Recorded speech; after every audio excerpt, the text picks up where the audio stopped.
Patentes e Progresso.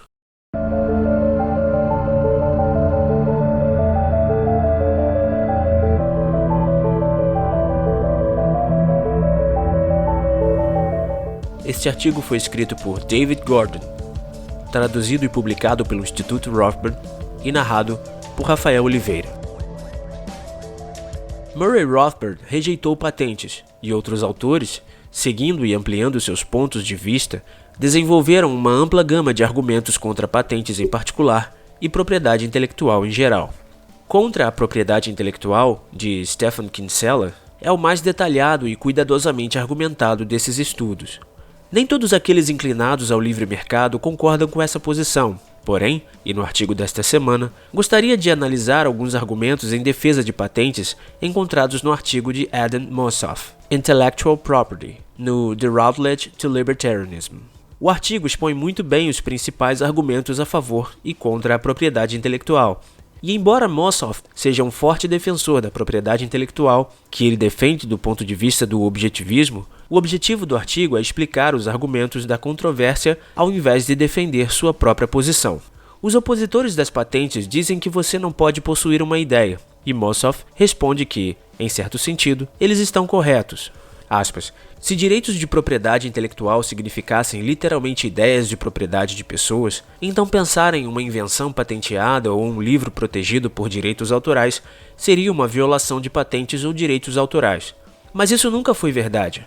Os direitos de propriedade intelectual protegem apenas invenções, livros, filmes, músicas, logotipos corporativos e segredos comerciais do mundo real, impedindo cópias, vendas ou usos não autorizados desses produtos ou processos.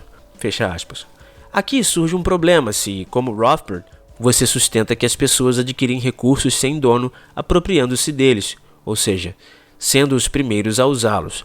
Essa é uma visão lockeana, mas para evitar problemas apontados por David Hume, entre outros, talvez seja melhor deixar de lado a frase de John Locke de que você adquire recursos, aspas, misturando seu trabalho com eles. Nessa teoria, não está claro como chegar a uma ideia e torná-la pública por meio de um processo reconhecido lhe daria direitos sobre um objeto físico.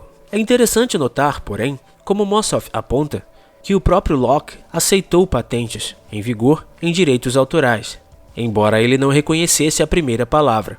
Mas ao chegar à nossa própria posição, o que interessa é a verdade essencial, se é que é verdade, da teoria lockeana, e não a ipsíssima verba de seu inventor. Além disso, como Stephen Kinsella apontou para mim, Locke não considerava direitos autorais e patentes como direitos naturais. Mossoff responderia rejeitando a teoria lockeana. Se, como acho que podemos, atribuirmos a ele os pontos de vista que ele atribuiu a Ayn Rand, Mossoff argumentaria da seguinte maneira, aspas, embora a justificativa de Rand para os direitos de propriedade seja frequentemente associada aos direitos naturais ou lockeanos, ela é distinta em vários aspectos, como seu conceito único de valor e sua visão na criação e uso de valores. Implementação da base de todos os direitos de propriedade, o direito de um homem ao produto de sua mente. Fecha aspas. No uso de Rand, um valor não é o processo subjetivo de avaliar, mas sim o que pretendemos ganhar ou manter, e ela certamente está certa de que são as ideias que tornaram possível o tremendo crescimento da produtividade desde a Revolução Industrial, auxiliando muito a sobrevivência humana. Mas acho que há perigo de um passo em falso aqui. Valor, no sentido que pretendemos ganhar ou manter, deve ser diferenciado do valor econômico ou preço de algo, que é determinado pelas avaliações subjetivas dos atores do mercado. A teoria austríaca de valor econômico é bastante compatível com a explicação do valor de Rand, embora eu não tenha certeza se os objetivistas de fato a aceitam. Mas o erro é supor que, ao adquirir recursos, as pessoas passam a possuir o valor econômico do que adquirem e, como corolário, assumir que as pessoas podem adquirir apenas coisas que o mercado valoriza. Assim, se alguém é o primeiro a se apropriar de algumas rochas que ninguém mais quer, mas que ele, por razões próprias, acha dignas de adquirir, é tanto seu dono quanto alguém que vê o potencial econômico das rochas e por isso é o primeiro a usá-las. Por esta razão, o fato mencionado por Mossoff de que o petróleo não era um recurso valioso, aspas, até que os humanos inventaram motores a vapor e geradores que requerem óleo lubrificante e motores de combustão que requerem combustível, fecha aspas, é sem dúvida verdadeiro, mas não pontual, pois isso não fornece base para a aquisição do recurso físico de petróleo. Se alguém tivesse sido o primeiro a usar algum depósito de petróleo, mesmo que o petróleo não tivesse valor de mercado, por que não teria adquirido como sua propriedade?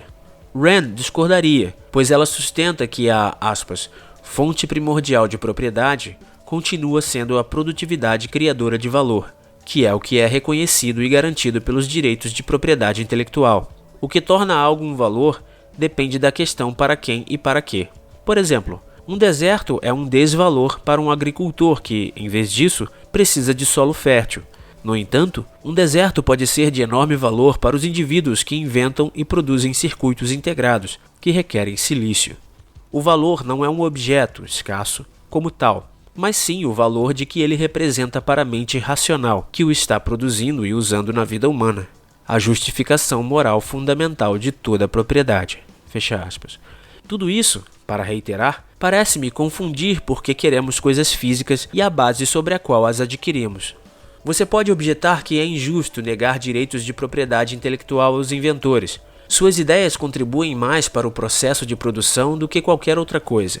Uma vez que uma invenção se torna conhecida, por que o inventor não deveria ter direito ao ganho econômico que as pessoas obtêm com seu uso, pelo menos por um período de tempo?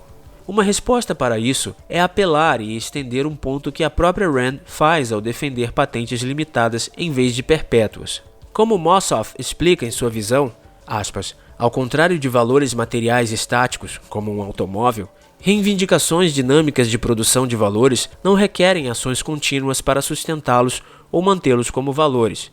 Sem ter que manter o valor, como levar o automóvel ao mecânico para consertá-lo, os direitos de propriedade intelectual podem, com o tempo, ser usados por pessoas que não fazem nada para sustentar o valor, mas simplesmente usam os direitos de propriedade intelectual de forma parasitária para se apropriar da criação de valor por outros na criação de novos valores, propriedade. Fecha aspas. Rand argumenta, a meu ver corretamente, que os titulares de direitos de propriedade intelectual que não contribuem para o processo de produção agem de forma parasitária. Eles dizem, aspas, você deve me pagar pelo direito de uso da ideia para o qual eu detenho uma patente, mesmo que a ideia seja conhecimento público uma vez divulgado. Fecha aspas.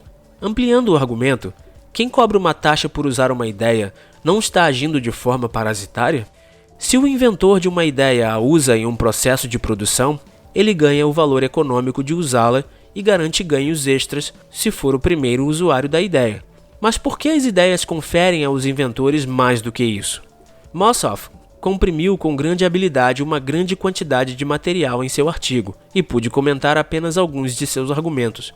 Não acho, porém, que o resto do material exija a revisão da minha opinião de que as patentes são injustificadas, embora os leitores devam julgar por si mesmos. As patentes carecem de base em direitos naturais. Ao contrário, podem ser, como sugeriu Andy McElroy, um patente absurdo. O link para este artigo está na descrição. Obrigado.